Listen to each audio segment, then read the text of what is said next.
Shalom saudaraku, berjumpa kembali bersama dengan saya, Pendeta Jakob Setio, dalam program Sapa Jemaat di Rumah.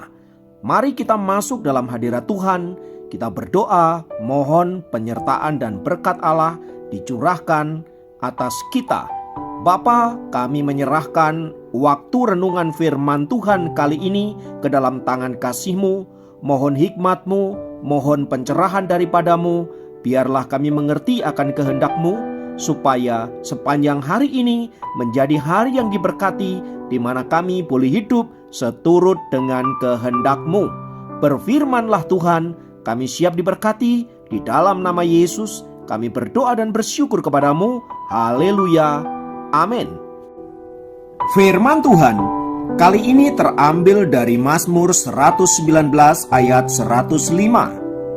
Mazmur 119 ayat 105 berkata, "Firman-Mu itu pelita bagi kakiku dan terang bagi jalanku."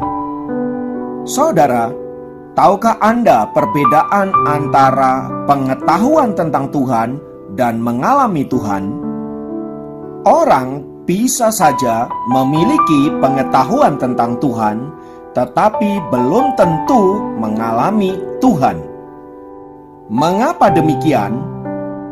Karena pengetahuan akan Tuhan bisa didapat seseorang melalui membaca kitab suci, buku-buku teologi, dan argumen-argumen menyangkut doktrin sebuah iman dan kepercayaan. Itu artinya untuk mengetahui tentang Tuhan, seseorang tidak membutuhkan iman dan tidak perlu mengalami tentang Tuhan. Seperti sebuah kisah yang diceritakan oleh seorang pria yang bernama Jack Kuhatschek. Dia bercerita ketika melakukan penelitian di Tanah Suci, seorang profesor seminari bertemu dengan seorang pria yang mengaku telah menghafalkan Perjanjian Lama dalam bahasa Ibrani. Tentu saja sang profesor ingin mengetahui dan membuktikannya. Beberapa hari kemudian mereka duduk bersama di rumah pria itu. "Dari mana kita akan mulai?" tanya pria itu. "Mazmur 1," jawab sang profesor yang sangat suka mempelajari kitab Mazmur. Dimulai dari Mazmur 1 ayat 1, pria itu mulai mengucapkan hafalannya. Sedangkan sang profesor mengikuti dengan Alkitab bahasa Ibraninya. Selama 2 jam pria itu terus mengucapkan kata demi kata tanpa kesalahan, dan profesor itu hanya diam tertegun. Sesudah selesai, profesor itu mengetahui fakta yang jauh lebih mengejutkan tentang pria itu, bahwa dia adalah seorang ateis alias tidak percaya kepada Allah. Kisah tadi mau menegaskan bahwa seseorang bisa saja mengetahui tentang Tuhan lewat kitab suci atau menghafal ayat-ayat suci, namun ia sama sekali tidak percaya kepada Allah. Bahkan beberapa tahun yang lampau, ada seseorang yang mengaku sebagai seorang pengkhotbah yang fasih menceritakan hal-hal yang luar biasa dalam Alkitab, namun dia sendiri mengakui bahwa sesungguhnya dia tidak pernah percaya kepada Yesus. Itulah akibatnya bila menempatkan Allah hanya sebagai objek penelitian untuk memenuhi otak kita dengan pengetahuan tentang Allah. Berbeda dari hal tersebut di atas, saudaraku, orang-orang percaya hendaknya tidak hanya mengetahui tentang Allah lewat kitab suci, tetapi juga mengalami Allah di dalam hidupnya sehari-hari. Seperti yang dikatakan oleh pemazmur di dalam Mazmur 119 ayat yang ke-105 tadi, yang mengatakan bahwa firman-Mu itu pelita bagi kakiku dan terang bagi jalanku. Kalimat tersebut ingin menegaskan bahwa firman Allah berkuasa menuntun hidup kita agar hidup kita berjalan ke arah yang benar, yaitu ke arahnya Allah. Dengan menempatkan firman Allah sebagai pelita dan terang di dalam hidup kita, menyadarkan kita bahwa tanpa firman Allah, kita tidak akan pernah menemukan kebenaran, kita tidak akan pernah mengetahui jalan-jalan kebenaran, dan kita juga tidak akan mengetahui tujuan hidup seperti apa yang Allah mau kerjakan di dalam hidup kita. Alih-alih mengetahui rencana Allah, yang ada hanyalah keinginan pribadi dan tujuan pribadi untuk kesenangan diri kita sendiri. Dan semua yang berbau kesenangan diri sendiri pastilah bertentangan dengan kehendak Allah. Sebab Allah memerintahkan mengasihi Allah dengan segenap hati kita, dengan segenap jiwa kita, dan dengan segenap akal budi kita. Artinya, orientasi hidup kita hanyalah Allah. Itu berarti dalam segala aspek hidup kita, entah itu dalam pekerjaan kita, dalam rumah tangga kita, dalam bisnis kita, hobi kita, dan hal-hal yang lainnya, harus berorientasi kepada Allah. Apakah itu berarti kita tidak boleh bersenang-senang dalam hidup ini? Apakah itu juga berarti kita tidak boleh menikmati hidup ini? Saudaraku, poinnya bukan itu. Kita boleh saja menikmati hidup ini, bersenang-senang dengan hidup ini, berbahagia dengan hidup ini, namun harus kita lakukan di dalam Tuhan.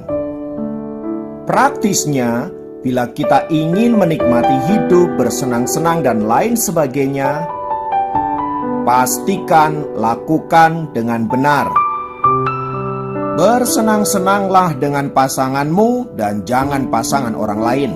Bersenang-senanglah juga dengan uangmu dan bukan uangnya orang lain. Dan jangan lupa, dalam kesenanganmu itu, ingatlah ada orang-orang lain yang tidak seberuntung Anda, sehingga berbagilah dengan mereka. Pendek kata, mari kita melakukan segala sesuatu bukan untuk diri sendiri atau untuk manusia, melainkan untuk Tuhan. Mari jadikan firman Tuhan sebagai pedoman hidup, penuntun hidup, sehingga seluruh kehidupan kita berkenan di hadapan Allah. Mari kita berdoa. Bapa, kami naikkan pujian dan syukur untuk firman-Mu yang selalu baru setiap hari. Lewat firman-Mu kami dituntun agar hidup kami senantiasa ada di dalam perkenanan dan kehendak-Mu. Ampuni kami jika seringkali kami berjalan menurut kehendak dan pikiran kami sendiri. Namun biarlah firman Tuhan ini menuntun kami kembali untuk berbalik dari jalan-jalan kami yang jahat kepada jalan-jalan yang telah Engkau tetapkan bagi setiap kami.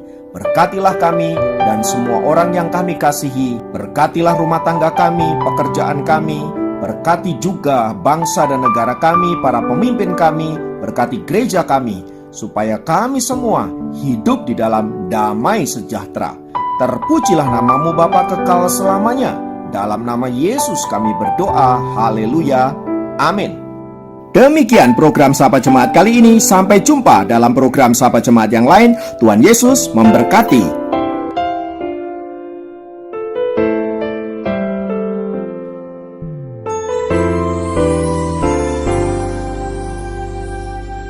Sekalipun aku dalam lembah gelap, ku tak takut sebab Kau besertaku. Sekalipun badai topan datang menerpa, ku tak gentar sebab Kau di sisiku. Aku percaya berkat-Mu atasku melimpah. Kebajikan, kemurahan selalu mengikutiku. Ku puji, ku sembah Kau Tuhan.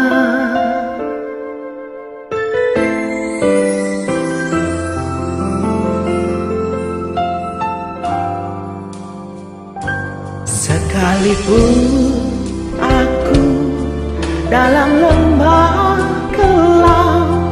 Ku tak takut sebab kau besertaku.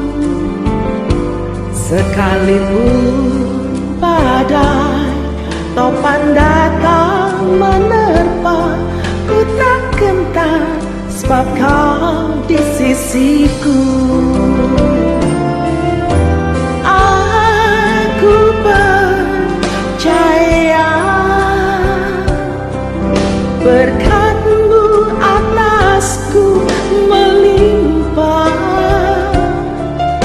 kebajikan, kemurahan selalu mengikutiku. Ku puji, ku sembah Kau Tuhan.